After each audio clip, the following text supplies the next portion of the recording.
अस्सलाम वालेकुम नाज़रीन। बजट स्पेशल में तव्हांखे भलीकार थो चइजे।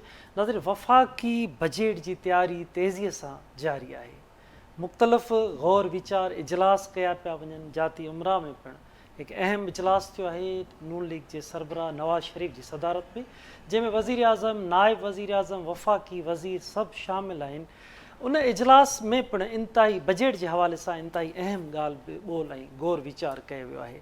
इन खां सवाइ जेके टैक्स लॻाइण वारो मामिलो आहे IMF जे शर्तुनि हेठि, उहो इंतिहाई गौर वीचार हेठि आहे त हीअ जेकी बजट हूंदी उहा IMF जे शर्तुनि हेठि अगरि हुजे थी त उन सां सवाल पैदा थिए थो त माण्हुनि खे, आवाम खे कहिड़ो रिलीफ मिली सघंदो। IMF FBR खे टैक्स हदफ़ 12,500 अरब रुपया करण जो टारगेट पिणु ॾेई छॾियो आहे। खाधे पीते जी शयुनि जे हवाले सां इहे ज़रिया ॿुधाइनि था त गौर वीचार हेठि आहिनि त डॿे वारो जेको खीर आहे, गोश्त आहे, दवाऊं आहिनि ऐं ॿियूं जेके शयूं आहिनि उन ते GST 18% लॻाइण जी तजवीज़ पिणु गौर हेठि आहे। इहे सभु शयूं जॾहिं साम्हूं अचनि थियूं, माण्हुनि जूं नज़रूं बि लाज़मी आहे। मुआशी सूरताल मुल्क जी इंतिहाई ख़राबु आहे। माण्हुनि जूं नज़रूं वफ़ाक़ी बजट ते हूंदियूं आहिनि, सूबाई बजट ते हूंदियूं आहिनि त आवाम लाइ कहिड़ो रिलीफ थो खणी अचे।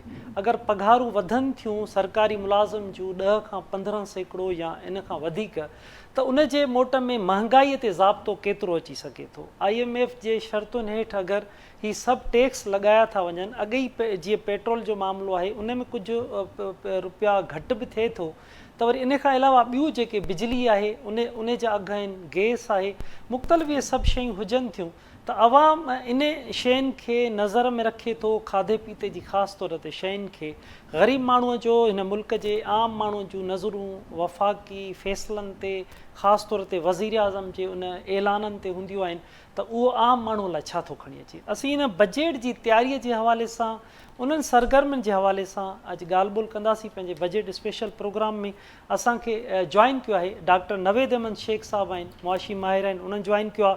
डॉक्टर रहीम बख़्श सुमरो साहब मुआशी माहिर आहिनि, उन्हनि बि जॉइन कयो आहे। ऐं अनवार अहमद साहब मुआशी माहिर आहिनि, उन्हनि बि असांखे जॉइन कयो आहे। ऐं इन खां अलावा अतीकुर रहमान साहब आहिनि मुआशी माहिर, उन्हनि बि असांखे जॉइन कयो आहे। तव्हां सभिनी खे वेलकम टू सर चइजे।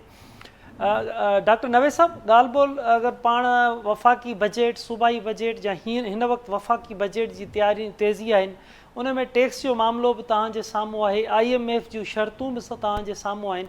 कीअं था तव्हां ॾिसो त हीअ जेकी बजट हूंदी उहा कीअं हूंदी, उन सां आम माण्हूअ खे कहिड़ो फ़ाइदो मिली सघंदो? महिरबानी साईं असलम साहब।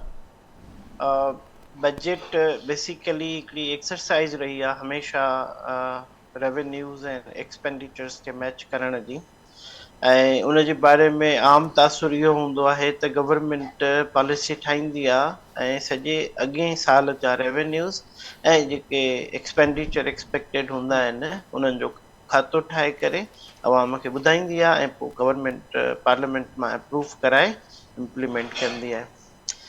हिन दफ़े या गुज़िरियल 2-3 सालनि खां कुझु जेका सिचुएशन तब्दील थी आहे उन में इहो 90% जेका बजट आहे उहा बजट प्रेज़ेंट करण खां अॻु में सॼो साल मुख़्तलिफ़ नोटिफिकेशन्स ऐं इन्फ्लेशनरी ट्रेंड्स ऐं गवर्नमेंट जा जेके फ़ैसिला हूंदा आहिनि, मिसाल तौर ओगरा जी हर 15 ॾींहं ते प्राइस रिवाइज़ करण जी पॉलिसी, या इलेक्ट्रिसिटी ते टैरिफ वधाइण जी जेका पॉलिसी, या ॿियनि प्राइसिस खे वधाइण ऐं घटाइण जी पॉलिसी, त उन सां जेको असांजो ओवरऑल सालियानी बजट जो तसवुरु हुयो उहो चेंज थी चुको आहे। ॿियो जेको हिन दफ़े मेन प्रॉब्लम थियो आहे या मेन पॉइंट आहे जिते असांखे सम्झणु घुरिजे त 90% शयूं फिक्स कयूं वेंदियूं आहिनि IMF जे कंडीशन्स सां। 10% शयुनि ते अकाउंटिंग जी एक्सरसाइज़ थींदी आहे त नंबरनि खे हेठि मथे करे कीअं असां अकाउंटिंग जी इक्वेशन खे बैलेंस कयूं, कीअं असां एक्सपेंडिचर्स खे रेवेन्यू सां ॾेखारियूं। जेके बि कंडीशन्स अचनि थियूं या जिन बि कंडीशन्स जे तहत बजट तयारु थिए थी, उन में पॉलिसी मेकिंग जो तसवुरु ख़तमु थी वियो आहे। जेको 10 साल पहिरियां ताईं असांखे नज़र ईंदो हुयो त बाबा पॉलिसी मेकिंग आहे, पॉलिसी ठहंदी आहे, अॻिले साल जी आहे, 5 सालनि जी पॉलिसी आहे, हाणे उहो तस्वुर ख़तम थी वियो आहे। हाणे सॼो साल डे टू डे बेसिस ते नोटिफिकेशन ईंदा रहंदा आहिनि, प्राइस वधाई वेंदी आहे ऐं उन खां पोइ जेको आहे कंटिन्यूअसली रिपिल इफेक्ट प्राइस जो रहंदो आहे, जंहिंजो poverty, economic development, economic growth ते इम्पैक्ट पवंदो रहंदो आहे। हिन दफ़े जेका कंडीशन IMF ॾिनी आहे त बाबा फिस्कल जेके रिफॉर्म्स आहिनि उहे आणियो। माना फिस्कल रिफॉर्म्स जो मतिलबु इहो आहे त टैक्स रिफॉर्म्स आणियो, माना टैक्स वधायो, टैक्स नेट खे विकिरो कयो, ब्रॉडन कयो। टैक्स नेट खे ब्रॉडन कयो त जेके सब्सिडीज़ ॾिनियूं थियूं वञनि मुख़्तलिफ़ सेक्टर्स में, उन्हनि सब्सिडीज़ खे ख़तमु कयो त जीअं पोएं दफ़े जेको असांजो टैक्स रेवेन्यू जो हदफ़ हुयो उहो तक़रीबन 9.5 अरब रुपया हो, जंहिंखे वधाए करे 12,900, के चवनि था 12,500, के चवनि था 12,400 अरब रुपयनि जो हदफ़ रखियो वियो आहे हिन दफ़े। इहो माना पोएं दफ़े खां 25% वधीक हदफ़ आहे। सवाल इहो आहे त पोएं साल जेका इकॉनमी जी ग्रोथ हुई उहा हुई 0.3%। हम्म, हिन साल इकॉनमी जी जेका प्रोजेक्टेड ग्रोथ आहे उहो हार्डली 1% या 1.5% जे लॻभॻि आहे। 25% जो इकॉनमी मां तव्हां पैसा छिके खणी ईंदव हम्म, त तव्हां छा उन्हनि मां उमेद था कयो त इकॉनमी अॻिते वेंदी?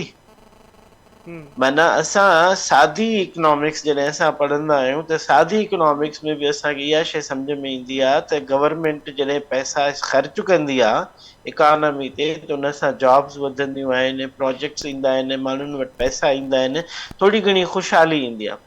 पर जॾहिं गवर्नमेंट टैक्स हणंदी आहे त टैक्स सां गवर्नमेंट इकॉनमी जी जेका एक्टिविटी आहे उहा घटि थी वेंदी आहे। हम्म, हाणे हिकिड़ी इकॉनमी ऑलरेडी 0.3% ते थी वधे, मतिलबु जहिड़ो की वधे ई कोन पई, हम्म, उन मां जो तव्हां अञा 25% पोएं साल खां वधीक टैक्स छिके खणी अचो हम्म, त उन मां असांखे छा मतिलबु उमेद करणु घुरिजे त हिन में कहिड़े क़िस्म जी चङाई इन बजट में थी सघे थी। हाणे जीअं तव्हां बि ज़िक्र कयो त 18% सेल्स टैक्स मिल्क, मीट, मेडिकल एंड सर्जिकल इंस्ट्रूमेंट्स ते लॻाइण जो जेको आहे उहो प्लान आहे। हाणे जेकॾहिं इहो कयो थो वञे त हू केरु जेको आहे इहो एतिरो अॻ में ई महांगो आहे। हम्म, मतिलबु जेके प्राइसिस आहिनि इन एग्रीकल्चर कमोडिटीज़ जूं ऐं डेयरी प्रोडक्ट्स जूं, इहे प्राइसिस ऑलरेडी इलाही वधियल आहिनि। पर उन ते जेकॾहिं तव्हां 18% सेल्स टैक्स हणंदव त इहो मतिलबु तव्हां इहो था चाहियो त इहे शयूं जेके हिन वक़्तु माण्हुनि जे एक्सेस में थोरी घणी आहिनि उहे बि ख़तमु थी वञनि। सो उन खां पोइ पेंशन रिफॉर्म्स जी हिन बजट में ॻाल्हि कई थी वञे ऐं इहा बि IMF जे चवण ते कई थी वञे। हू चवनि था त जेके पेंशनर्स आहिनि बेसिकली इहे बोझ आहिनि। हम्म, हालांकि सोशल सिक्योरिटी पूरी दुनिया में सोशल सिक्योरिटी ॾिनी वेंदी आहे उन्हनि माण्हुनि खे जिन तव्हांजी इकॉनमी खे सर्व कयो आहे ऐं हाणे हू थकिजी पिया आहिनि, हाणे हू एज जे उन हिसे में आहिनि जिते हू कमु नथा करे सघनि, त जेकॾहिं तव्हांखे ओल्ड एज जी कैटास्ट्रॉफी खां इकॉनमी में बचणो आहे त तव्हां उन्हनि खे सोशल सिक्योरिटी नेट ॾियो। सोशल सिक्योरिटी जा जेके आहिनि मुख़्तलिफ़ तरीक़ा हूंदा आहिनि। हिकिड़ो इहो हूंदो आहे त तव्हां पेंशन ॾियो, ॿियो तरीक़ो हूंदो आहे तव्हां स्टूडेंट्स खे स्कॉलरशिप्स ॾियो, ॿियो तरीक़ो हूंदो आहे तव्हां स्टूडेंट्स खे फ्री बुक्स ॾियो। तव्हां कैश जेको आहे बेनज़ीर इनकम सपोर्ट प्रोग्राम जो मां मुख़ालिफ़ कोन आहियां, पर जॾहिं 450 अरब रुपया तव्हां उन ते अलोकेट कयो था त पेंशन मां तव्हांखे तकलीफ़ छो थी थिए? हम्म, इन सां त पेंशन सां त कैटास्ट्रॉफी वधंदी त those people who are earning nothing, मतिलबु हू कमु करे ई कोन था हम्म, सघनि त हू पैसा किथां आणींदा? तव्हां डिपेंडेंसी वधाईंदव, मतिलबु उहो लाज़मी तौर ते ॿाहिरि वेंदा, पिनंदा, उहो मतिलबु हिकिड़ी पॉवर्टी जो रेशो अञा वधंदो वेंदो। त पेंशन रिफॉर्म्स खे मतिलबु जे नाले सां जेका पेंशन ते टैक्स लॻाइण जो प्लान कयो थो वञे, that is very bed move. Government खे वेलफेयर जे पासे ॾे थोरो सोचणु घुरिजे। ठीकु आहे मैक्रो इंडिकेटर्स खे इम्प्रूव करिणो आहे, पर उन सां गॾु गॾु असांखे इकॉनमी खे ऐं वेलफेयर माण्हुनि जी उनखे बि त इम्प्रूव करिणो आहे न। उहो बि त असांखे ॾिसणो आहे त ही 25 करोड़ ख़ल्क़ ख़ुदा जी उहा बि साह बि त खणे न। उहा पंहिंजो जेको आहे घर जो कार वहिंवार बि हलाए, घर जो चुल्हो बि हलाए। जेकॾहिं तव्हां सिर्फ़ु पैसनि ऐं अंगनि अखरनि खे ॾिसंदा ऐं अकाउंट्स खे ॾिसंदा त पोइ त ठीकु आहे, मुमकिन आहे खज़ानो 12.5 अरब रुपया गॾु थी वञे। पर जेके माण्हू जेके हुकूमत ऐं आम माण्हू जो पाण में ट्रस्ट ऐं एतमाद जो रस्तो हूंदो आहे, उहो त ख़तम थींदो वेंदो टोटली।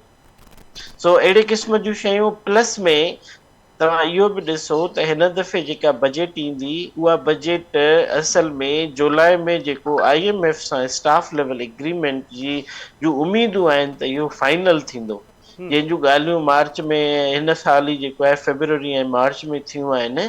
इहो असल में स्टाफ लेवल एग्रीमेंट जेको थियो हुयो, इहो IMF जे बोर्ड में प्रेज़ेंट थियणो आहे ऐं बोर्ड में डिसाइड कयो वेंदो। ज़ाहिरी ॻाल्हि आहे, बोर्ड में जेको सभ खां वधीक वोटिंग पावर आहे उहो अमेरिका खे आहे।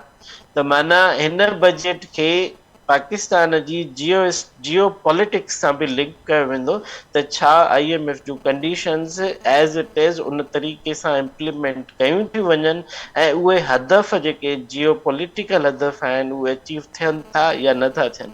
ऐं जेकॾहिं नथा थियनि त पोइ जुलाई में जेको बोर्ड जो फ़ैसिलो अचिणो आहे त पाकिस्तान खे अॻियनि 3 सालनि जे लाइ $6 बिलियन जी जेका इमदाद ॾियणी थी आहे स्टाफ लेवल एग्रीमेंट में, छा उहा कंसीडर कई वेंदी या उन में रिविज़न कई वेंदी। त इहे सभु शयूं असां ॾिसूं था। वरी मथां इहो बि ॾिसूं था त जेको गवर्नमेंट जा एम्प्लॉइज़ आहिनि उन्हनि जी पघार वधाई थी वञे। इहा सुठी ॻाल्हि आहे, पर गवर्नमेंट जा एम्प्लॉइज़ आर ओनली 1.3 मिलियन। माना टोटल 13.5 लख एम्प्लॉइज़ आहिनि गवर्नमेंट जा, जिन जी तव्हां जेकॾहिं पघार वधायो था, इहा सुठी ॻाल्हि आहे। पर इहो प्रोपोर्शन ओतिरो न आहे जेतिरो इकोनॉमी खे तव्हां नुक़सान था ॾियो टैक्स वधाए करे। सो इकोनॉमी ऑलरेडी 0.3 मतिलबु परसेंट ग्रोथ में आहे ऐं लाज़मी तौर ते इकोनॉमी खे एक्सपेंशन जे लाइ कंज़म्पशन खपे। माना माण्हुनि वटि पैसा हूंदा त उहे ख़र्च कंदा ऐं ख़र्च कंदा त उन मां जेका इकोनॉमिक एक्टिविटी वधंदी। उहा जेकॾहिं इकोनॉमिक एक्टिविटी कोन वधंदी त उहो इकोनॉमी जो जेको ग्रोथ जो फीथो आहे उहो फिरणु बंदि न थींदो, इहो मतिलबु बंदि थी वेंदो, स्लो थी वेंदो। जी ऐं असांजा जेके ग्रोथ जा टारगेट्स आहिनि कॾहिं बि उहे अचीव कोन थींदा। इन्फ्लेशनरी टारगेट्स त हिन वक़्त ताईं गुज़िरियल 4 सालनि खां अचीव कोन थिया आहिनि। गवर्नमेंट भले केतिरा बि दावाऊं करे त 40% खां 25% ताईं असांजी इन्फ्लेशन पहुती आहे, पर जेकॾहिं तव्हां ॾिसंदव त पेट्रोल प्राइस जेकॾहिं 10 रुपया या 15 रुपया वधंदी आहे, उनजो जेको इम्पैक्ट इकोनॉमी ते पवंदो आहे उहो एज़ इट इज़ हूंदो आहे, भले तव्हां पेट्रोल जी प्राइस 10 रुपया वधीक घटाए छॾियो। सो हिकु दफ़ो वधियल प्राइसिस उन्हनि में टेंडेंसी ॾाढी घटि हूंदी आहे जो उहे प्राइसिस पहुची वञनि। सो इकोनॉमी में जेका कंज्यूमर जी बास्केट आहे, हाउस होल्ड जी बास्केट आहे, जंहिंमें अटो आहे, चांवर आहिनि, लूणु आहे, भाॼियूं आहिनि ऐं खीर आहे ऐं तव्हांजो जेको आहे ॿियूं प्रोडक्ट्स आहिनि, ॿारनि जूं प्रोडक्ट्स आहिनि, मेडिसिन्स आहिनि, तव्हां ॾिसो उन्हनि में एतिरी लाथ कोन आई आहे सिग्निफिकेंट जेतिरी गवर्नमेंट दावा करे थी। उनजो रीज़न इहो आहे जो हिकु पासे ॾांहुं गवर्नमेंट इंट्रेस्ट रेट तमामु घणो वधाए छॾियो आहे, जंहिंजे करे कॉस्ट ऑफ डूइंग बिज़नेस जेको आहे उहो तमामु घणो थी वियो आहे ऐं बिज़नेसिस असांजा एक्सपैंड थियनि ई कोन था, बल्कि जेका इन्वेस्टमेंट आहे ॿाहिरां जी उहो बि कूड़ी दावा आहे। गवर्नमेंट चवे थी असां ॿाहिरां इन्वेस्टमेंट घुरायूं था, जॾहिं त पोएं साल जी डेटा असां ॾिसूं त चयो थो वञे त सभ खां वधीक जेका हिजरत आहे पाकिस्तान मां उहा पोयनि साल ॿिनि में थी आहे, जंहिंमें लखे माण्हू पाकिस्तान खे छॾे मुल्कनि खां ॿाहिरि जॉब जे लाइ या ॿियनि मक़सदनि जे लाइ हू वञी चुका आहिनि। सो इन सिचुएशन में गवर्नमेंट खे घुर्जे त रिफॉर्म्स जे बजाए रिलीफ ॾियण जी कोशिशि बिल्कुलु करे। बिल्कुलु पॉलिटिकल जेका विल पावर आहे उनखे शो करे, उनजो इज़हार करे ऐं उहो साम्हूं नज़र अचणु घुरिजे त इंडस्ट्रियल पॉलिसी, इंडस्ट्रियल टारगेट्स कहिड़ा आहिनि, इन्फ्लेशनरी ऐं ग्रोथ टारगेट्स कहिड़ा आहिनि, वेलफेयर टारगेट्स कहिड़ा आहिनि। हिन बजट में या इवन केतिरियूं बि जेके पोयूं बजट्स ईंदियूं रहियूं आहिनि उन्हनि में ग्रोथ टारगेट्स जी त ॻाल्हि कई वेंदी आहे, मैक्रो इकोनॉमी जी ॻाल्हि कई वेंदी आहे, पर कॾहिं बि वेलफेयर टारगेट टारगेट्स न रखिया वेंदा आहिनि त बाबा ही जेका ख़ल्क़ ख़ुदा जी आहे उन में 1% उहे रिच माण्हू आहिनि जेके इकॉनमी में मैक्रो इंडिकेटर्स सां सिलहाड़ियल आहिनि। एक्सपोर्ट वधे थी त एक्सपोर्टर कमाए थो, ठीकु आहे, पर जेकॾहिं तव्हां बिजली महांगी था कयो त उन सां हिकिड़ो गॾु गाॾे वारो ऐं हिकिड़ो जेको आम हारी आहे, हिकिड़ो आम पोरियत मज़दूर आहे, उन जी लाइफ बि मुतासिर थी थिए। सो अहिड़े क़िस्म जा फ़ैसिला ॾिना वञनि जंहिंसां वेलफेयर जो बि कुझु न कुझु असांखे मिले, सवाइ इन जी जो असां सिर्फ़ु अकाउंटिंग जी एक्सरसाइज कंदा वठूं ऐं असां जेको आहे मैक्रो इंडिकेटर्स ते फोकस कंदा वठूं। बिल्कुलु डॉक्टर साहब, बिल्कुलु इंतहाई अहम डॉक्टर साहब तव्हां नुक़्ता उथारिया आहिनि त वाक़ई वेलफेयर ते कमु नथो थिए, उन ते थियणु घुरिजे। बिजलीअ जी तव्हां ॻाल्हि कई, हिकु त बिजलीअ महांगी मथां क्राइसिस, लोड शेडिंग, ये सब इशू साम्हूं आहिनि। अच्छा अतीक साहब, मैं आपकी तरफ आ रहा हूँ। डॉक्टर नवेद साहब की आपने गुफ्तगू सुनी है, तो टैक्स की बात की जा रही है, तो टैक्स लगाया जा रहा है खाने पीने की चीज़ों पर। इंडस्ट्रियल जोन आप कैसे देख रहे हैं, क्या होने जा रहा है इस बजट में, क्या रिलीफ, जैसे डॉक्टर साहब ने कहा कि रिफॉर्म्स बजाय रिलीफ पर जोर देना चाहिए, तो आपको कैसे ये बजट नज़र आ रही है? बहुत शुक्रिया असलम। मैं काफ़ी ध्यान से सुन रहा था कि डॉक्टर साहब क्या कह रहे हैं। डॉक्टर साहब ने रिलीफ टारगेट से बात की है और ग्रोथ टारगेट से बात की है जी। बिल्कुल सही है। आप ग्रोथ टारगेट्स मीट कर ही नहीं सकते जब तक आप इन चीज़ों को ना देख लें कि ये चीज़ों पे हो रहा क्या है। देखिए, जहाँ तक मेन बातें हैं और फंडामेंटल्स हैं इकोनॉमी के, उसमें सबसे बेसिक बात यह है कि गवर्नमेंट की जो बोरोइंग है, जिसका असर बजट पे बहुत ज्यादा पड़ता है और जिसका असर इन्फ्लेशन पे पड़ता है और जिसका असर आम आदमी पे पड़ता है, वो ये है कि लगभग 77% जो डोमेस्टिक बोरिंग है गवर्नमेंट की to finance the fiscal deficit, जो फिस्कल डेफिसिट है ना गवर्नमेंट के एक्सपेंडिचर्स को मीट करने के, वो बोरिंग गवर्नमेंट की बढ़ बढ़ के इतनी ज्यादा हो गई है कि लगभग जो फिस्कल डेफिसिट है उसका 77%, 77% वो डोमेस्टिक फाइनेंसिंग से होता है और सारा का सारा बोरिंग से होता है। बोरिंग इतनी महंगी है कि गवर्नमेंट को इसको रिटर्न करने में बहुत मुश्किल होती है, पे ऑफ करने में, जिसको आप कहते हैं। डेट जो है इस वक्त वो पाइल अप होकर इस तरह हो जाता है कि जब रिकॉर्ड हाई इंटरेस्ट रेट होगा तो आप उसको वापस करने में और मजीद बहुत बढ़ाकर वापस करना पड़ेगा। इसका असर बजट पे आता है, इकोनॉमी पे आता है, इन्फ्लेशन पे आता है, ग्रोथ टारगेट्स पे आता है। आप उससे एग्री करेंगे कि जो स्टेट ओन बिजनेस एंटरप्राइजेस है गवर्नमेंट की, उसकी जो डिमिनिशिंग प्रॉफिट्स हैं, गिरते हुए मुनाफे हैं या उनको पालने के जो पैसे हैं, वो भी एक बहुत बड़ा बोझ है जो एक फिस्कल डेफिसिट क्रिएट करता है और फिस्कल डेफिसिट को मजीद ब्रॉडन करता है और इसकी वजह से आप अपने टारगेट्स भी नहीं। दूसरी बात ये कि जो टैक्स कलेक्शन टारगेट्स होते हैं वो आप कम मीट कर पाते हैं।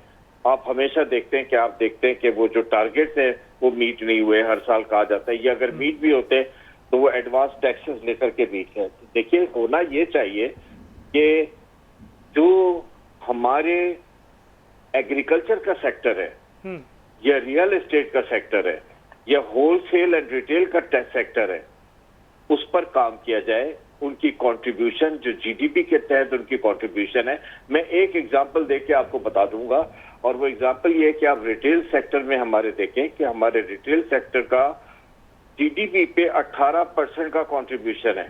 ये थर्ड लार्जेस्ट कंट्रीब्यूशन है हमारे मुल्क में जो रिटेल सेक्टर करता है। इसके अलावा आप देखें कि इसकी कंट्रीब्यूशन का जो साइज बनता है वो $152 बिलियन बनता है। $152 बिलियन की कंट्रीब्यूशन करने वाला, 18% जीडीपी पे कंट्रीब्यूट करने वाला सेकंड लार्जेस्ट एम्प्लॉयर होकर सिर्फ कंट्रीब्यूशन कितना करता है? 3.9%। आप देखें, ये वो सेक्टर्स हैं जिनकी तरफ अगर गवर्नमेंट ध्यान दे तो ग्रोथ टारगेट्स आराम से मीट हो सकते हैं, बजाय इसके कि ये कहा जाए कि हमारे जो टैक्स के टारगेट्स हैं वो हम सैलरीड क्लास से पूरे करेंगे या इंडिविजुअल से पूरे करेंगे। अब एक सैलरीड क्लास बेचारा इतना बोझ लेकर 35% तकरीबन एट सोर्स उसकी डिडक्शन हो जाती है, लगभग मैक्सिमम पे बात कर रहा हूं मैं, और उसको कोई कोई कॉम्पनसेशन नहीं मिलती टैक्सेबल इनकम पे, कोई एक्सपेंस उसका कवर नहीं होता उसमें।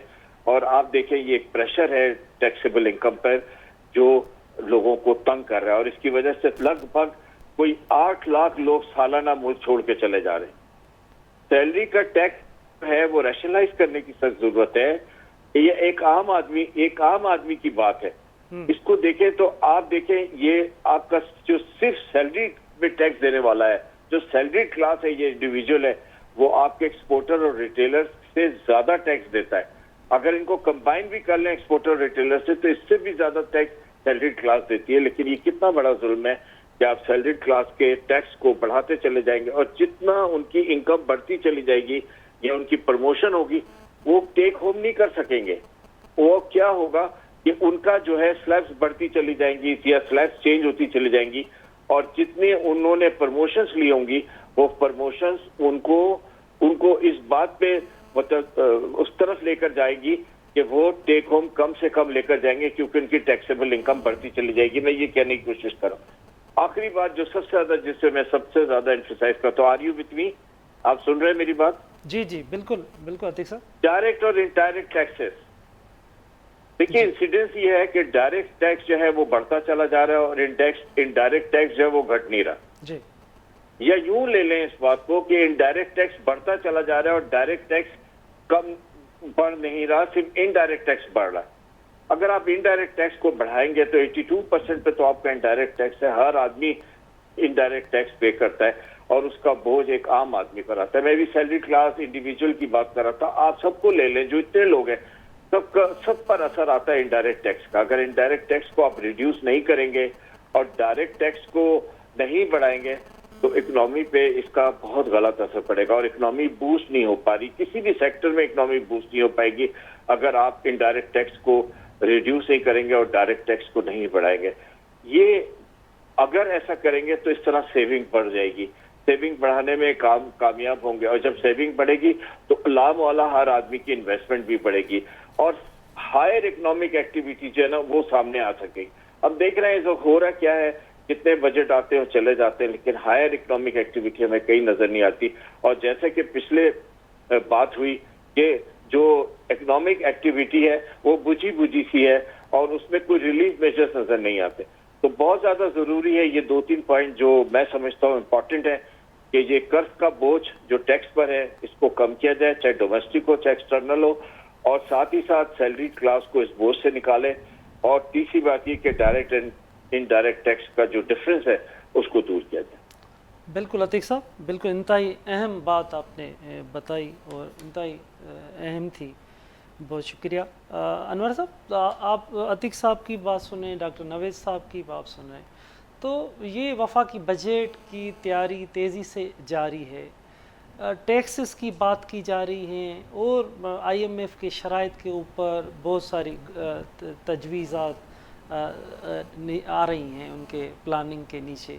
तो कैसे देख रहे हैं आप कि एक तरफ IMF है और एक तरफ हमारे मुआशी प्रॉब्लम्स हैं, कैसे आपको ये बजट नज़र आ रही है कि इस बजट और IMF के शराइत आवाम को रिलीफ आपको नज़र आ रहा है तो मिल सकेगा? जी असलम साहब, बहुत शुक्रिया। मैंने हमारे लर्नड स्पीकर अतीकुर रहमान साहब के, डॉक्टर साहब की बात दोनों की सुनी है और उन्होंने बहुत इम्पॉर्टेंट पॉइंट्स उठाए हैं जिसके ऊपर उन्होंने अपनी हाईलाइट्स दी हैं। देखें, एज एन इंडस्ट्रियलिस्ट और एज थोड़ी सी समझ रखने वाला मईशत के बारे में, मुझे जो चीज़ जो दुनिया के तमाम दूसरे जो तरक्की याफ्ता ममालिक हैं या तरक्की शुदा ममालिक हैं, उनका जो फोकस है वो मेन फोकस होता है how to increase the income of the country. ये जो हम ग्रोथ की बात कर रहे हैं जिस पे डॉक्टर साहब ने अभी बताया 0.03%, which is the lowest in the last 77 years of the country, वो अगर आप इतने बॉटम के ऊपर बैठेंगे और आपके पास कोई भी इनकम के रिसोर्सेज नहीं होंगे जहाँ पे आप 1.8 बिलियन डॉलर्स की आप IMF लोन और $2 बिलियन की 2 years लॉन्ग टर्म प्लानिंग पे जाएंगे तो फिर हमारी इकोनॉमी का वही हाल होगा, वही होना चाहिए जो आज ये हाल है। डॉक्टर साहब ने वेलफेयर स्टेट वर्सेस हमारी सारी चीज़ों पे बात की। देखें, ये वेलफेयर स्टेट्स तब बनती हैं जब वेलफेयर स्टेट के लिए गवर्नमेंट की अपनी इनकम के रिसोर्सेज बहुत ज़्यादा होते हैं और एक्सपेंडिचर्स में एक बैलेंस होता है। बैलेंस में तमाम सेक्टर के ऊपर काम किया जाता है, जिसमें हेल्थ सेक्टर है, एजुकेशन सेक्टर है, जिसमें ये जो भी आपने थोड़ी देर पहले बात की है पेंशनर्स के हवाले से, उसके ऊपर होता है।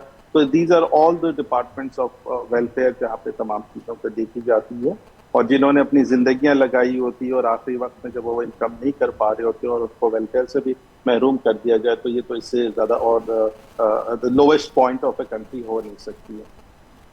जिन चीज़ों से हमारे मुल्क के हालात बेहतर हो सकते हैं वो बहुत इम्पोर्टेंट है बजट के ऊपर डिस्कशन करने से पहले।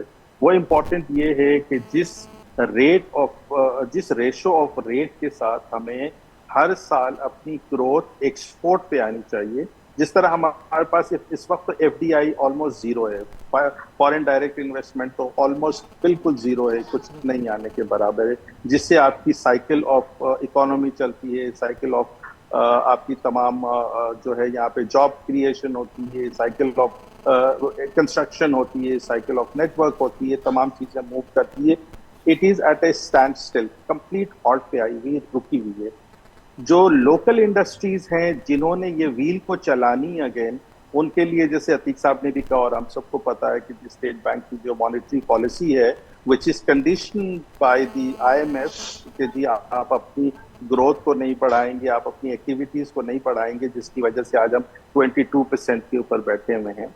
अतीक साहब की जो अभी इन्होंने एक बात की, जो हमारी जो डोमेस्टिक फाइनेंसिंग जो गवर्नमेंट की है, देखिए मैं आपको दो बुनियादी फर्क बताता हूँ। एक कंपनी है जो फाइनेंसिंग लेती है, उससे रीजेनरेट करती है इनकम, उससे अपने लोन्स पे करती है, वो है प्रोडक्टिव फाइनेंसिंग। अगर आप 22% लेते हैं और अगर आपने कोई बहुत अच्छा काम किया और 30-35% ही आपका उसके ऊपर टोटल टर्नओवर पे इनकम है, माइनस एक्सपेंडिचर्स, माइनस आपके तमाम टैक्सेस वैक्सेस निकाल के अगर आपको 4-5% पड़ते हैं, तो ये प्रोडक्टिव ग्रोथ है। लेकिन जो गवर्नमेंट लेती है, डोमेस्टिक बोरोइंग लेती है या इंटरनेशनल बोरोइंग लेती है, इंटरनेशनल जितनी बोरोइंग्स लेती है वो डेट सर्विसिंग में चली जाती है। डोमेस्टिक जितनी बोरोइंग्स लेती है वो ऑलरेडी इतने हाई कॉस्ट की बोरोइंग होती है और अनप्रोडक्टिव होती है, नॉन प्रोडक्टिव होती है। वो अपने खर्चे चलाने के लिए लेती है, NFC अवार्ड्स के लिए लेती है, जो दूसरे डोमेस्टिक बैंकों की सर्विसिंग होती है उस पर कमाती जीरो है, और उसके ऊपर 22% के हिसाब से स्टेट बैंक की मॉनेटरी पॉलिसी के हिसाब से, बिकॉज इन्होंने कमर्शियल बैंकों से लोन लिए हुए होते हैं, तो उनको बहुत ही हाई रेट ऑफ इंटरेस्ट के ऊपर उनको रिटर्न करना पड़ता है। तो ये एक ऐसी अलार्मिंग सिचुएशन है जिससे आपकी सिचुएशन फाइनेंशियल कभी भी बेहतर नहीं होगी, कभी जिंदगी में बेहतर नहीं होगी, आप इससे ज्यादा डिटोरिएट करेंगे और फर्दर तेजी से आप जाएंगे। डॉक्टर साहब ने अभी एक बात की कि बजटिंग तो होती नहीं, हमारे यहाँ बुक कीपिंग होती है और सिर्फ 2+2 4 करके और हर साल 25% जो है वो उसके ऊपर रेवेन्यू फोरकास्ट दिखा के वो एक बजट पेश कर सकते हैं। 1.2 ट्रिलियन के बजट फोरकास्ट आप अपने रेवेन्यू दिखा रहे हैं, कलेक्शन दिखा रहे हैं, on the basis of what? आपकी इकोनॉमी चल नहीं रही है, 0.3% पे आप बैठे हुए हैं और आप पिछले 7-8 सालों से पीछे नीचे बैठे हुए हैं, और पिछले 7-8 सालों में आपने 125% अपनी जो रेवेन्यू कलेक्शन है उसको आपने बढ़ा के दिखा दिया हुआ है। कैसे? जब आपकी इकोनॉमी ऑफ फील्ड मूव ही नहीं कर रही है तो आप कैसे इकोनॉमी के अहदफ को हासिल करेंगे? सो बॉटम लाइन इज कि जब तक कि आप अपने एक्सपोर्ट्स को नहीं बढ़ाएंगे, which is easiest thing to do, rather than आप टैक्सेशन के मैं आपको 80s के दौर में लेके जाता हूँ, 90s के दौर में लेके जाता हूँ, जब एक्सपोर्ट के रिबेट्स हुआ करते थे, सब्सिडीज हुआ करती थी, चीजें होती थी, सब्सिडाइज रेट के ऊपर गैस मिला करता। मुझे आज ये बताएं, आज आपने गैस के ऊपर, पेट्रोल के ऊपर इनडायरेक्ट टैक्सेस लगा के इतने महंगे कर दिए, आज के दौर में एक्सपोर्ट बढ़ा है या आज से 10 साल पहले एक्सपोर्ट के फिगर्स ज्यादा थे? दूसरी बात मुझे ये बताएं, आज अगर आप 22-23 बिलियन डॉलर के एक्सपोर्ट पे बैठे हुए हैं लेकिन आपका एक्सचेंज रेट 278 रुपीज के ऊपर है, तो अगर 20 बिलियन डॉलर आज का करते हैं तो आपका रूपी टर्म में जो आपकी लोकल डोमेस्टिक इकोनॉमी को मूव करती है, और आज से 6 साल पहले जब आप 104 रुपए पे बैठे हुए थे और आप 32 बिलियन डॉलर का एक्सपोर्ट कर रहे थे, तो उस दौर के एक्सपोर्ट के फिगर्स आपके लिए ज्यादा वैल्यूएबल थे या आज के एक्सपोर्ट के फिगर्स आपके लिए ज्यादा वैल्यूएबल हैं? तो आपको ये देखना पड़ेगा कि अपनी जिस रेशो से आप टैक्स कलेक्शन को एक्सपेक्ट करते हैं कि आपकी एक्सपेक्टेशन ग्रोथ में जाए, आपकी GDP पे जाए, उसी तरह से आपको इंडस्ट्रियलाइजेशन पे जाना पड़ेगा, उसी तरह से आपकी इनकम जनरेशन के एवेन्यूज क्रिएट करने पड़ेंगे। जॉब्स के एवेन्यूज क्रिएट करने पड़ेंगे, एफडीआईज आपको लानी पड़ेंगी, डोमेस्टिक इंडस्ट्रियल व्हील चलानी पड़ेगी। उसके लिए आपको ये जो आपने दुनिया भर में 4 सेंट से 6% एट मैक्सिमम जो एनर्जी रेट होती है, आपने 16 सेंट्स पे रखा हुआ है 4 to 6 सेंट्स के बदले में, उसको आपको लोअर करना पड़ेगा। ये जितने आपने आईपीपीज के साथ आपने मुआहदे किए हुए हैं, जिसका सर्कुलर डेट आपका इतना बढ़ा हुआ है, आई थिंक 1.2 ट्रिलियन का उनका सर्कुलर डेट बढ़ा हुआ है। जो आपकी स्टेट ओन्ड एंटरप्राइजेज हैं उनका 1.2 ट्रिलियन डॉलर्स का है, विच interprets into somewhere around 6 to 8 billion dollar. अगर आप ये अपने सारे शोल्डर ऑफ करते हैं, श्रग ऑफ करते हैं अपनी ये तमाम लाइबिलिटीज को, तो आपकी व्हील के अंदर ये 6 to 8 बिलियन डॉलर तो एनुअली आपके पास आता है, जिससे आप अपनी फिस्कल डेफिसिट से, करंट अकाउंट डेफिसिट से आप बच जाते हैं। डेट सर्विसिंग आपकी बहुत तेजी से उतरती है, आपके प्रिंसिपल अमाउंट उतरते हैं। आप कहाँ 100 बिलियन डॉलर प्लस के ऊपर अपनी डेट सर्विसिंग के ऊपर बैठे हुए हैं। ये सारी एवेन्यूज आपको इनकम जनरेट करके करने पड़ेंगे। ये आवाम जो ऑलरेडी मरी पिसी हुई है, उसके ऊपर फर्दर टैक्सेशन के ऊपर आप काम करेंगे तो इससे आपका कोई हासिल नहीं होगा। इसके जो रिपरकशन है वो तो बहुत अच्छे नहीं आएंगे। ये मेरे अपने व्यूज हैं जी बजट के हवाले से। तो we need to look into this. Government को बहुत सीरियसली सोचना चाहिए कि ये सिर्फ डायरेक्ट टैक्सेशन एंड उन तमाम चीज़ों के ऊपर, सबसे बुरी बात ये है कि आप वो तमाम चीज़ें जो अशिया जो हमारे मुल्क की अपनी मेकिंग है, यहाँ प्रोड्यूस कर रहे हैं, आप डॉक्टर साहब ने बताया मिल्क के ऊपर है, खाने के ऊपर है, शुगर के ऊपर है, इन तमाम मीट के ऊपर है, जो चीज़ें already at the highest level of cost के ऊपर खड़ी हुई है, उस पर आप सेल्स टैक्स आप उसको इम्प्लीमेंट करने जा रहे हैं। तो आप एक इन्फ्लेशन को लेके कहाँ जाना चाहते हैं?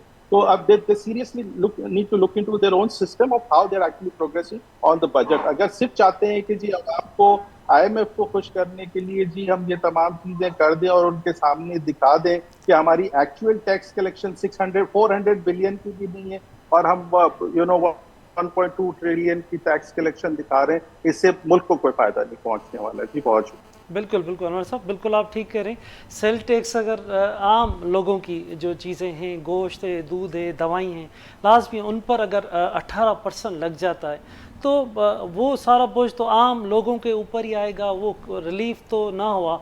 ये तो आम वैसे ही मुआशी तौर पे महंगाई बहुत है, बहुत हमारे जो आम आदमी है, नीचा मिडिल क्लास, वो सख्त परेशान है। तो ये सब नज़रें भी थी वफाकी हुकूमत पे, कौमी असम्बली पे, सब पे कि जो ये बजट हो वो रिलीफ लेके आए। लेकिन जब IMF की जो शराइत आ रही हैं, जैसे डॉक्टर नवीद साहब ने कहा कि एग्जीक्यूटिव बोर्ड का उनका इजलास जुलाई में है, तो शेयर होल्डर सबसे ज़्यादा अमेरिका है और अमेरिका लाजमी है, चाइना, पाकिस्तान, इन सब चीज़ों को देख रहा है। तो अच्छा डॉक्टर रहीबक सुमर साहब, तव्हां तो अच्छा तो ही जेको तव्हां ॻाल्हि ॿोल ॿुधी रहिया आहियो, तव्हां कीअं था ॾिसो त ईंदड़ वक़्त में हीअ बजट तव्हांखे कीअं थी नज़र अचे? छा इन सां जेको आम माण्हू आहे, जेको असांजे मुआशी प्रॉब्लम्स आहिनि, महांगाई आहे, उन ते कुझु कंट्रोल थी सघंदो या आम माण्हूअ खे वधीक अञा ईज़ाईंदी हीअ बजट?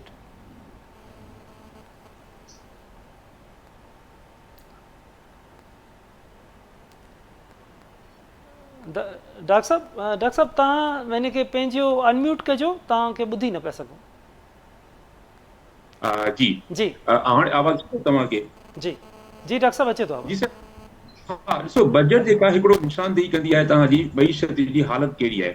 लेकिन हिन बजट जे अंग करे मूंखे ख़बर पई आहे मुजविज़ आहिनि, इहे के हक़ीक़ी न आहिनि, जेके प्रपोज आहिनि उन में इहो आहे त टोटल जेको बजट आहे वो 16,500 अरब आहे, यानी 16.5 ट्रिलियन आहे जेको आहे बजट, जंहिंमें तक़रीबन 9 ट्रिलियन जेको आहे डेफिसिट आहे। हीअ ख़बर आई तक़रीबन दिसंबर या जनवरी 2024 में इहा ख़बर आई हुई त जेको ईंदड़ महीने साल जो बजट हूंदो उन में इहा ख़बर त हाणे 9 ट्रिलियन जेके डेफिसिट आहे तव्हांजो नुक़सानु आहे या खसारो आहे, जो खसारो आख़िर पूरो थींदो कीअं?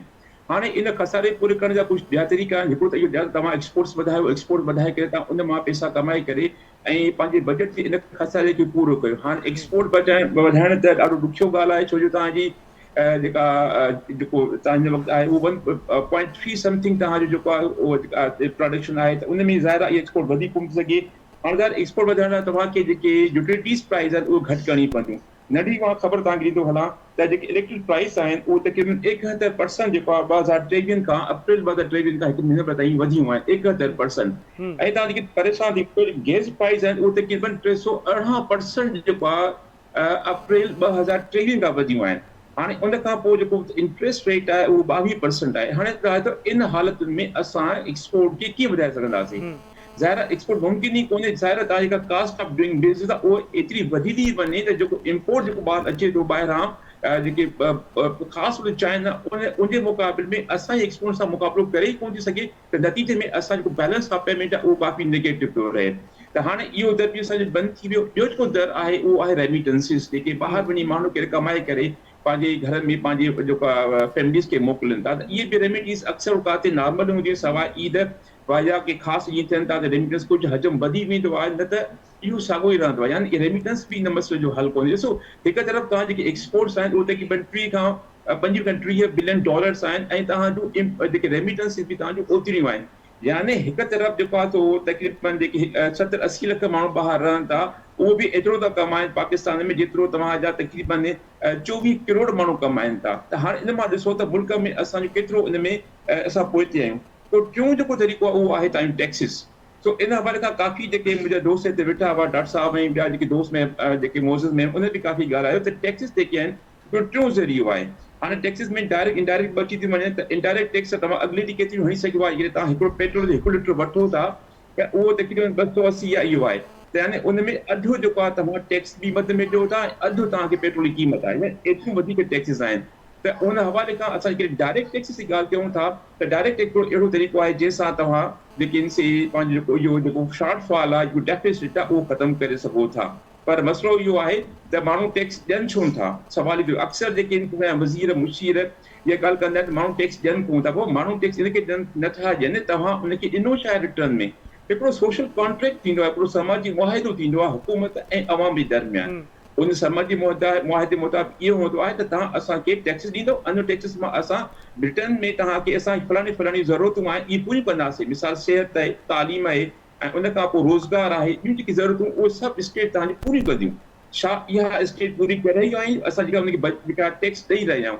जॾहिं नतीजे में ॾिसूं था त भई उन त हिकिड़ी तमामु हिकिड़ी लेविश लाइफ आहे, ऐश ज़िंदगी गुज़ारे रहिया आहिनि ऐं इन जा अक्सर न्यूज़ तव्हां ॿुधंदा रहंदा आहियो। हर रोज़ कॾहिं टायर जी जेको आहे मद में, कॾहिं वॾी गाॾियूं वठनि था, कॾहिं हेलीकॉप्टर वठनि था। त भई इहो जेको इस्तेमालु आहे इहो इस्तेमालु कोन थो करे। इन करे माण्हू जेके मायूस आहिनि उहे टैक्स ॾियणु कोन था चाहिनि। जेकॾहिं माण्हू खे सभु छूट ॾींदो त माण्हू ख़ुशी सां तव्हां टैक्स ॾींदा ऐं तव्हां ॿुधाईंदा त भई हेतिरो रिटर्न आहे, तव्हां टैक्स वठो असां खां। जॾहिं तव्हां माण्हू खे इहे ॾींदव त ज़ाहिर आहे हाणे टैक्स तव्हां माण्हू कोन था ॾियनि त डायरेक्ट टैक्स सिर्फ़ु असांखे मञिणो पवंदो। जंहिंजी जेतिरी वधीक इनकम हूंदी ओतिरो उहो वधीक डायरेक्ट टैक्स ॾींदो। हिकु त इहो ऐं ॿियो असां ॾिसूं था कि टैक्स जो GDP रेशियो आहे पाकिस्तान में उहो तमामु घटि आहे। इनखे तव्हां मुक़ाबिलो करायो चाइना सां, इजिप्ट सां, इंडिया सां, इहे ॿ त असांजा पाड़ेसी मुल्क आहिनि। मलेशिया असांजो जेको टैक्स जो GDP उहो तमामु घटि आहे। इन हवाले खां असांखे इन टैक्स जो GDP रेशियो खे वधाइणो पवंदो। माण्हुनि खे इनकरेज कबो त हू टैक्स ॾियनि, उनखे माइनिंग करणी पवंदी त कहिड़ा कहिड़ा उहो टैक्स ॾियण जे लाइ कनि। हिते ॻाल्हि बि हली त रिटेल ऐं जेको होलसेलिंग जो आहे इहो हिकिड़ो अहम शोबा आहे जेको अञा थी मिस थो करे। तव्हां ॾिसो कि वॾा वॾा जेके रेस्टोरेंट्स आहिनि उनजी केतिरी लखे रुपया हर रोज़ इन जी जेको रेवेन्यू आहे उन मां हू केतिरा पैसा कमाइनि था, टैक्स केतिरी ॾेई रहिया आहिनि का ख़बर कोन्हे। इन जे लाइ हिकिड़ो ॿियो जेको हल आहे मुंहिंजी नज़र में, हुकूमत इन तरफ़ ज़रूरु सोचे, उहो आहे डिजिटलाइज़ेशन। त तव्हां जेको आहे सो जेको बि पे करे उनखे उहो कंहिं जेका एप्स एप्लीकेशन अचनि थियूं उन जरिए सां पे करे, पे पाल आहे इहे जेके आहिनि। या मां चाहींदा आहियूं त असां तक़रीबन जेका बि शइ वठूं असां वीचे जे ज़रिए सां पे कंदा हुआसीं। इन सां छा थींदो, तव्हांजी इकोनॉमी डॉक्यूमेंट थी वेंदी हुई, यानी ख़बर पइजी वेंदी हुई त केतिरा पैसा तव्हां ख़र्च कया ऐं केतिरा कमाए कई, उन मुताबिक़ तव्हां उनखे टैक्स भरे सघो था। हिते इहो असांखे ज़हन में रखणु घुरिजे त हिन वक़्तु पाकिस्तान जेका 50% इकोनॉमी पाकिस्तान में कहिड़ी शइ अची रही आहे, कहिड़ी शइ वञी रही आहे। त हाणे इहो 50% मक़सदु इहो तव्हां इहो टैक्स खां आजो आहे। जेके तव्हां हिनखे डॉक्यूमेंट कंदव इहो पूरो सेक्टर जेको आहे उहो तव्हांजो इकोनॉमी में अची वेंदो ऐं इन मां बि तव्हांखे तमामु घणा जेके से रेवेन्यू जेको आहे उहो तव्हांखे इनकम जेका उहा तव्हांखे वधंदी। हिकिड़ो ॿियो जेको आहे उहो आहे तव्हांजो SOEs, स्टेट ओन एंटरप्राइज़िस। खुदारा इन स्टेट एंटरप्राइज़ खे तव्हां खपायो कोन। हिन वक़्तु PI जे लाइ वरी कोशिशि रही इनखे असां खपायूं, इनखे खपायो कोन। ॾिसो असांजी फैमिली में जेको घर में को बंदो आहे, कोई हिकिड़ो बंदो आहे जेके उहो कंहिं जेको आहे नशे जो आदी थी वेंदो, असां छा कंदा आहियूं, घर मां कढी छॾींदा आहियूं या उन में घर में विहारे करे उनजो इलाज कराईंदा आहियूं, उनखे इन तहत बणाईंदा आहियूं त हू बजाए जो उहो फुज़ूल ख़र्ची में पैसा ख़र्चे उहो कमाए अचे। इन तरीक़े सां इन स्टेट एंटरप्राइज़िस खे बि तव्हां उन घर जे भाती वांगुरु सम्झो महर छो जो ये स्टेट एंटरप्राइज़िस जेके आम माण्हू जी टैक्स मां इहे इदारा ठहिया आहिनि इनखे तव्हां बहितर कयो उन में सुठी मैनेजमेंट आणियो उनखे तव्हां प्रॉफिटेबल कमायो त बजाए जो इहे जेके तव्हांजे मथां बर्डन आहिनि तव्हांजी इनकम जे मथां जेके तव्हांखे ॾियणा था पवनि हर साल 6 अरब रुपया उनखे ॾियणा था पवनि इहे तव्हांखे कमाए ॾींदा ॿीहर तव्हां इनखे ख़ुदा ख़तमु न कयो छो जो जेकॾहिं तव्हां ख़तमु प्राइवेटाइज़ करे छॾींदो त उहो इदारो केॾे कमाए थो 7-8 बिलियन रुपीस कमाए थो त इहे पैसा हिकिड़े ख़ासि खानदान या हिकिड़े ख़ासि माण्हू जे घर में वेंदा पर जेकॾहिं तव्हां इनखे पंहिंजो सही तरह हलायो था त इहे 7-8 जेके अरब रुपया आहिनि इहे हुकूमती ख़ज़ाने में ईंदा ऐं 24 करोड़ माण्हू जेके आहिनि उन जे मथां इहे ख़र्च थींदा उनजे आम ज़रूरतुनि खे पूरे करण जे लाइ तो इहे कुझु ज़रूर शयूं आहिनि ऐं इन खां अलावा जेके हाई एनर्जी प्राइस इनखे घटि करणो पवंदो छो जेके असां सम्झूं था त जेकॾहिं असांखे इक़्तिसादी सरगर्मियूं हलाइणियूं आहिनि इंटरनल इक्विटी हलाइणियूं आहिनि त लाज़िम आहे त असांखे जेके प्राइज़िस आहिनि इहे घटि करिणी पवंदियूं ख़ासि तौर ते बिजली जूं हाणे बिजली प्राइस असांखां घटि करण ॾाढो ॾुखियो आहे छो जो असांजे मुआहिदा थियल आहिनि तव्हांजे IPP सां जंहिंमें कैपेसिटी चार्ज उहे बि डॉलर्स में ॾियणियूं पवनि इहे सभु शयूं जेके आहिनि इहे ॾाढो ॾुखियो अमल आहे सो मुंहिंजी नज़र में जेको हीउ बजट आहे न मूंखे कोन थो लॻे इन बजट में को असांखे कोई का ख़ासि जेका पंहिंजो आवाम में को फ़ाइदो पवंदो छो जो अॻ में ॻाल्हि हली त हीअ जेका बजट आहे उहो IMF जे शर्तुनि जे मुताबिक़ क़ाइमु थी रही आहे जंहिंमें हिकिड़ी शर्त इहा बि आहे त भई जेके सैलरी क्लास आहे उनका इनकम आहे उनखे तव्हां पर्सनल इनकम करे छॾियो पोइ किथे पर्सनल इनकम आहे पर्सनल इनकम इहा हूंदी आहे का तव्हां जायदाद एग्रीकल्चर मां मिली या ॿिए पैसे सोर्स मां मिली हीअ त तव्हां महिनत था कयो हीअ त तव्हांखे सैलरी मिले थी उन अमल जी इहो आख़िर पर्सनल इनकम कीअं थी वई ज़ाहिर के तव्हां पर्सनल इनकम कंदव त पोइ छा थींदो त इहा इनकम जेको आहे इन जे टैक्स अञा वधी वेंदी पोइ नतीजे में छा थी वेंदो त जेको तव्हांजो डिस्पोजेबल इनकम आहे उहा घटिजी वेंदी नतीजे में छा थींदो तव्हांजे मुआशरे में तव्हां इदारनि अञा त वधी वेंदी रिश्वत जी बाज़ार सरगर्म थी वेंदी ज़ाहिर आहे कॾहिं आम माण्हू जूं ज़रूरतूं इन पघार मां पूरी कोन थींदियूं त हू छा कंदो रिश्वत ऐं पंहिंजे इदारे में जेके इनसे पंहिंजो मुख़्तलिफ़ जेके ग़लति जेका कमु कंदो या जेके इनसे जेके सरकारी जेके पैसा अचनि था उनखे हड़प करण जी कोशिशि कंदो त ज़रूरत इहा आहे त तव्हां हुनखे एतिरी पघार ॾियो जो उन माण्हू जा जेके बुनियादी ज़रूरतूं आहिनि उहो सही तरीक़े सां पूरियूं थी सघनि त नतीजे में छा थींदो त उहो माण्हू कॾहिं बि इन तरफ़ न वेंदो इन तव्हां मिसाल ॾिसो जुडिशरी में तव्हां ॾिसो जजनि जी पघारूं तव्हां ॾिसो असांजे ॿियनि जे मुक़ाबले तमामु डबल ट्रिपल थिया आहिनि भला ॿियनि करण ॾोह पियो आहे या को ॿी का ख़ासि जेको आहे सेक्रेटरीट जा तव्हां अलाउंस वधाए था छॾियो या त ॿियनि मुलाज़िम कहिड़ो ॾोह पियो आहे त सभिनी खे तव्हां ट्रीट कयो हिकु तरीक़े सां त इनमें जेको आहे त इन सां छा थींदो तव्हांजे मुलाज़िम जो डिस्पोजेबल इनकम वधी वेंदी उन जी मयार जेको लाइफ आहे उहो सुठो थींदो त इन तरीक़े सां इहे कुझु शयूं आहिनि जिते सां असां जेके कंदासीं त असांजे जेके हालात उहे वधीक बहितर थींदा आख़िर जा ॻाल्हि मूं ते बार बार पेंशन जी ॻाल्हि हले पई ऐं वाक़ई मां जेके दोस्त असांजा आहिनि मां इन सां बिल्कुलु मुतफ़िक़ आहियां त पेंशन जेको आहे उहो हिकिड़ो तमामु अहम आहे पेंशन जो एॾो वॾो जेको आहे तव्हांजे मथां भार कोन्हे ज़ाहिर आहे की पेंशन तव्हां ॾियो था उहो माण्हुनि जी कमाई मां था ॾियो उहो पंहिंजे खीसे मां कोन था हुकुमरान ॾियनि लेकिन इहे पंहिंजी अयश ज़िंदगी घटि कनि त ज़ाहिर आहे ऑस्ट्रेलिया सादगी मैयर त ज़ाहिर आहे नतीजे में छा थींदो त इहे जेका तव्हां पेंशन जी मदद माण्हुनि खे ॾेई रहिया आहियो इहे पैसो त को मसइलो ई कोन्हे असांजे मथां जिते तव्हांजा 16,000 तव्हांजा जेके इनसे बिलियन रुपीज़ आहिनि तव्हांजा उनमें 250 बिलियन जेके तव्हां उनखे ॾेई छॾिया त कोई मसइलो त कोन्हे बिल्कुलु डॉक्टर रहीम साहब तव्हां बिल्कुलु ठीकु था तव्हां चओ पेंशन वारो मामिलो उन मथां टैक्स खाधे पीते ते टैक्स इंतिहाई अहम नाज़रीन सीरियस मामिलो आहे मुआशी मामिलो इन ते तमामु वॾे डिघे बहस मुबाहिसे जी ज़रूरत आहे पंहिंजे ईंदड़ प्रोग्राम्स में ज़रूरु इन्हनि ते मुआशी हालतुनि ते बजट ते ॻाल्हि ॿोल जो सिलसिलो असां जारी रखंदासीं डॉक्टर नवेद अहमद शेख साहब तव्हांजी महिरबानी डॉक्टर रहीम बख्श सुमरो साहब तव्हांजी वॾी महिरबानी अनवार अहमद साहब आपका बहुत शुक्रिया अतीक रहमान साहब आपका भी बहुत शुक्रिया नाज़िर ही इंतिहाई डिघो ऐं वसी टॉपिक आहे हिन ते तमामु वॾनि बहस मुबाहिसनि जी ज़रूरत आहे ऐं ख़ासि तौर ते सरकार खे हिन ते सीरियस वठण जी ज़रूरत आहे छो जो हिन बजट सां हिन मुआशी सूरत हाल सां हिकु ग़रीब जो हिकु आम जेको मिडल क्लास लोअर क्लास उन जो समूरो दारोमदार बजट ते ऐं हिन मुआशी सुठनि फ़ैसिलनि ते आहे आवाम खे रिलीफ ॾियण जी वेलफेयर जेको टारगेट आहे जेको हदफ़ ॾिनो वियो आहे टैक्सिस जो $12,500 अरब त लाज़मी आहे इहे टैक्सिस आम माण्हुनि ते बोझ आहे, त इन जे करे हिन बजट खे आम माण्हू ॾिसे थो त वधि खां वधि उन्हनि जे लाइ रिलीफ तौरु साम्हूं अचे। असांजो हीउ जेको बजट स्पेशल आहे इन में तबसरनि ऐं जेको तज़ियनि जो सिलसिलो जारी रहंदो। असां सां गॾु रहिजो। ही मुस्तक़िल बुनियादनि ते असां बजट जे हवाले सां तव्हांखे नवनि हाल अहिवालनि ऐं तज़ियनि खां आगाह कंदा रहंदासीं। तेसिताईं पंहिंजे मेज़बान असलम हैदर खे ॾींदा इजाज़त। अला वाहे।